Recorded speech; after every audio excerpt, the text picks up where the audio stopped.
learning curve here for us, which is an opportunity and a crisis. The shutdowns, which we all went through, cost us about $12 trillion only in 1 year, and the after effects of something like that is still reeling on for us.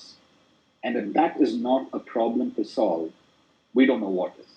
And there was no continuity in the business because people could not communicate to somebody else saying, hey, my office is open, my restaurant is open, and it is safe for you to come, right? And it is good, for you to get out there and breathe in some clean air. They couldn't communicate all of this because there were no standards to something like this because they've never experienced something like this before. And that was an opportunity for us. So this was continuity. How do you communicate your safety and certain other standards that gives you, the consumer or the end customer and the customer, the confidence to walk into your business? Unsafe lifestyle choices, I mean, that could serve the problem then, but was actually creating a problem, another problem with all the disposable stuff. Sooner or later, you're going to be consuming plastic in your food, whether you like it or not. And that is a making of mankind's own, inefficiencies and a lack of understanding of the problem that they've created. So all of this made us think that this is a true lifestyle problem as to how we behave, how we interact, how we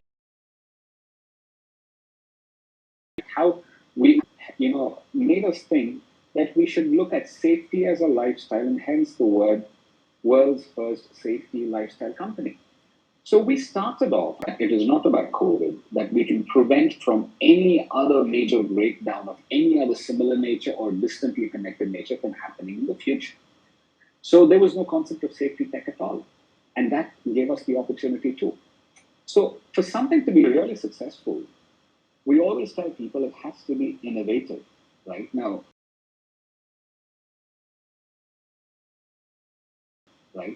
it's simple. No, it's not.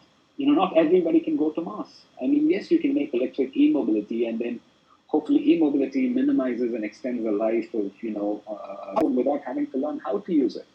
And only then will it become a part of your trait. It will become a part of your mechanism. So, and we also said, no matter whatever solutions we come up with, they have to be sustainable for Mother Earth. So it has to be good for people and it has to be good for Mother Earth. And only then, if the product is infinitely scalable, it becomes a certain habit. So these are the four pillars that we use to design any product at My. And we commonly call ourselves My, more than My Protection, but our company is My Protection. The brand is My Protection, and the company's name is My PPE Wellness Services Private Limited. So as we were doing all of this, we started off by making, allow me to show you this, India's first, activated carbon and copper mask. We came up with products that people will, I'm sorry, let me just, I think you're not able to see my screen. Okay. There you go. I hope you're able to see it. Yes, y'all can see it. Wonderful. So we came up with India's first, reusable mask, which actually prevents you from poisonous gases, and at the same time prevents you from bacteria and viruses, and can be used for 6 months. But that was a product that solved them. That we came up with India's first indigenously designed and manufactured pocket-sized UV sanitizer that you can use on certain products where you cannot use liquid-based stuff. And FMCGs, hospitality, aviation, banking and finance, you name it. Not solving the problem fully, are we? We're just able to come up with products that serve the purpose now, but we're not able to really alter and keep businesses open. So we came up with a solution called My Safe Place. What if you can tell your end consumer, hey, my place is very safe to be open and you can come and engage in whatever you want to engage in over here? What if you can communicate it in real time? What if the same device can tell you what your carbon footprint score is, which is where the world is headed into? Everybody wants to display what their carbon footprint is. And if you can display these two ratings in real time from your place, which could be a restaurant, can be a bank, can be schools and colleges, so you never have to shut down ever in the future under any circumstance.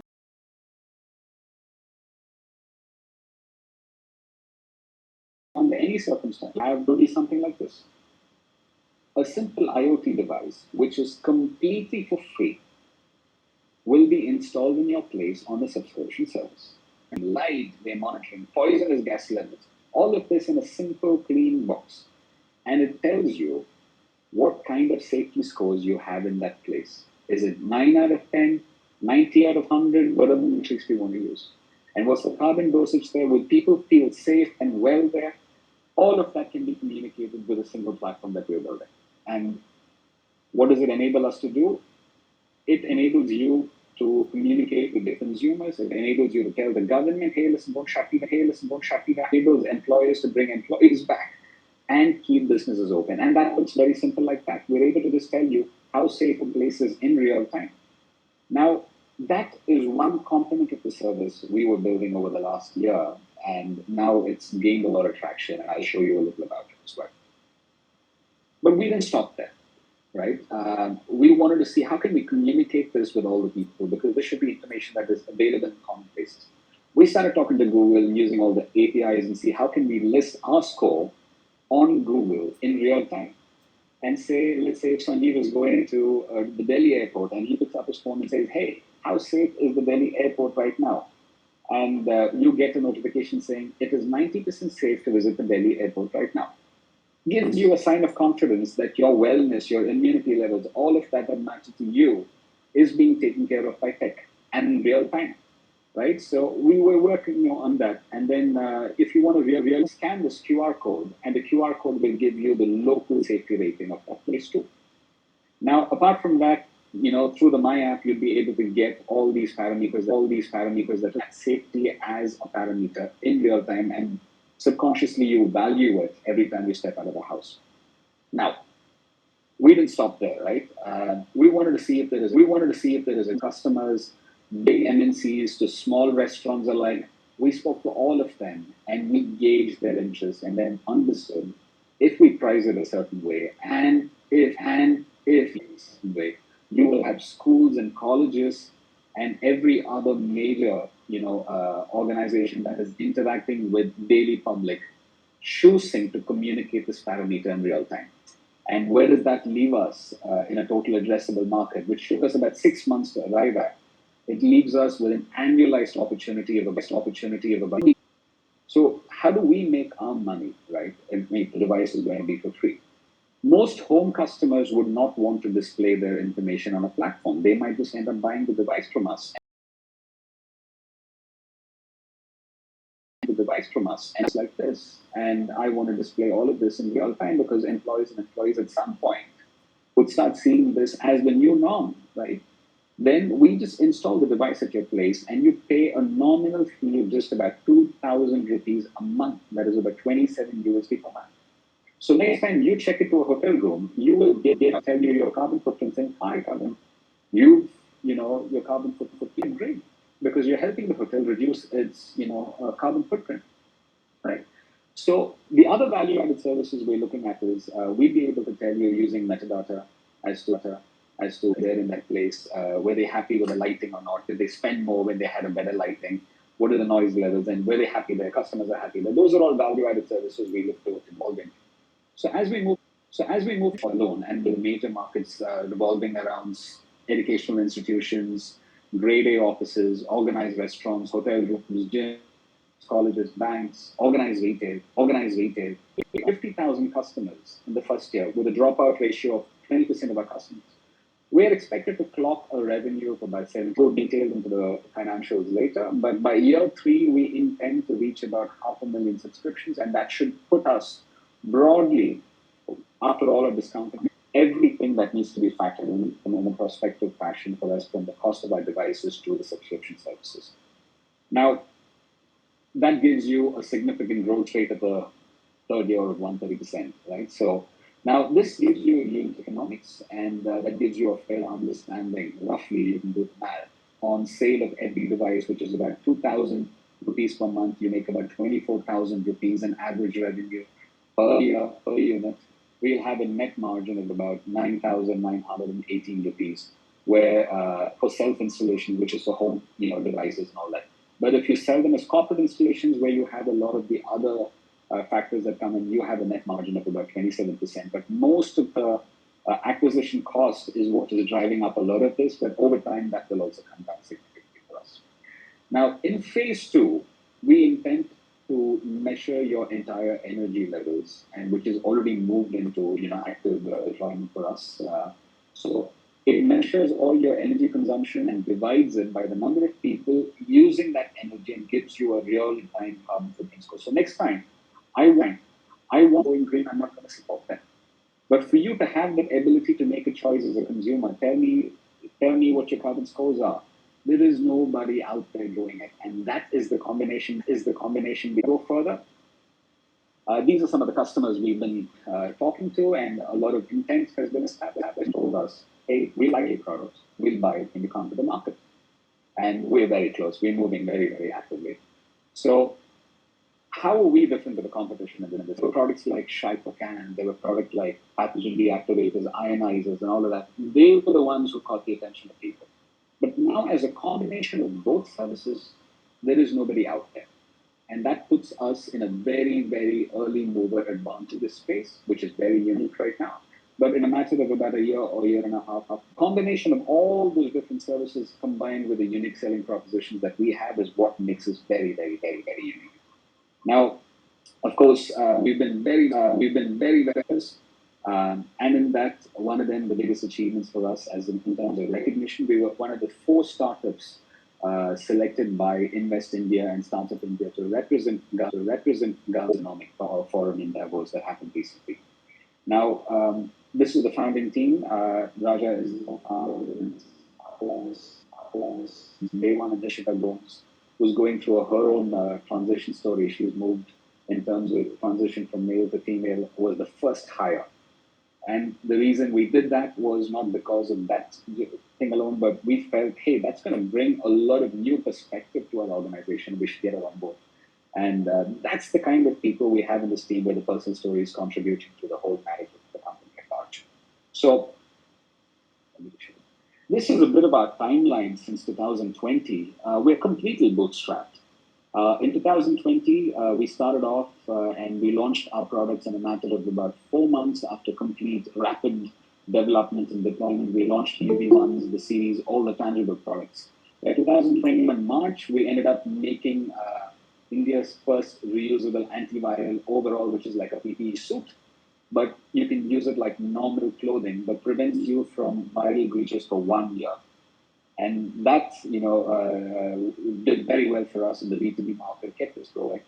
But then we completely moved to My Safe Place and the whole ideation of My Safe Place in 2021. Now, with us, over a year later, we've actively come to the market only in the month of March to April to seek a fundraise to fulfill our product and go into the market rapidly. As of now, we're looking to come in with our entire service by December, and this is what I said the last time, and that's exactly where we are right now. And we have a lot of investor traction, very, very fortunately. In fact, tomorrow we're taking one of the final calls after 2 months of due diligence. And we are hopeful that we will be funded to the numbers we're asking for. So that gives you a little bit of our, company, and this is the whole subject for you. But I would also, recommend anybody out there to go see what we face. But our focus is completely moving into the service sector, where we believe about 9 out of 90% of our attention and revenue will come from the service in the near future. Because the service sector seems more relevant and long-term, and the safety and the carbon narrative will keep us going for the next 5 to 10 years. Thank you. Thank you. Yeah, hi. This is Dominic here, if I'm allowed to ask a question. Please. Please go ahead. Yeah, hi. Yeah, hi. Paying customers right now, or a prototype demo or something of that sort with any customer right now as we speak? So the prototype is done, the POC is done. We are moving completely into first scale pilot with 1 customer. Although the intent is there from 7 customers, we're moving for 1 institution, and that will happen in November. And the POC aspect was within the startup, or was it a paid POC somewhere? So the POC was for rating agencies like TUV, and all the other accreditation bodies. Yeah. That's where we've done a POC and we've cleared all the parameters that anybody else would ask from us at this point, and we've cleared all of them. Okay, and within your startup, how many team members? We have a separate creative marketing team, and we're mostly relying on the digital presence. We haven't moved actively into feet on the ground, but that's because we want to build the right product first. And we've already, that's what we've showed to about 350 of our customers, engaged their interest to. Yeah. And we've shown all of them, we've given them a login and we've asked them to see how this would feel. We've given some people our devices as well and asked them to run for the next 6 hours, 4 hours, and give us their understanding of how they feel about it. And these are some of the parameters I wanted to show you all. We monitor all of these parameters in real time. Okay, which includes your air parameters, your lighting parameters, your energy parameters, your people parameters, and the pathogen deactivators, pathogen detectors. Great. That's it from my side. Thank you so much. Thanks a lot, Dominic.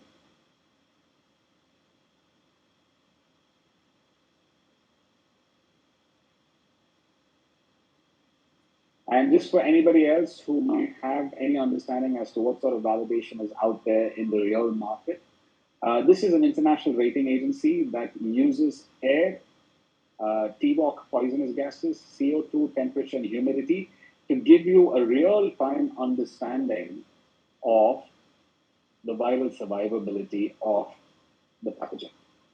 Okay. And this also tells you in real time what your immune system, health would be like. And those are what we're building on, but eventually we hope to become the standards ourselves.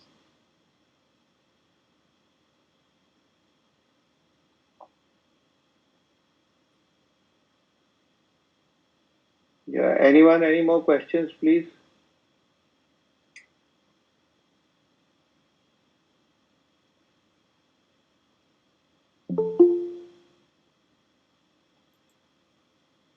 I think, Kevin, some more questions will come to you directly from the investors, as it always happens.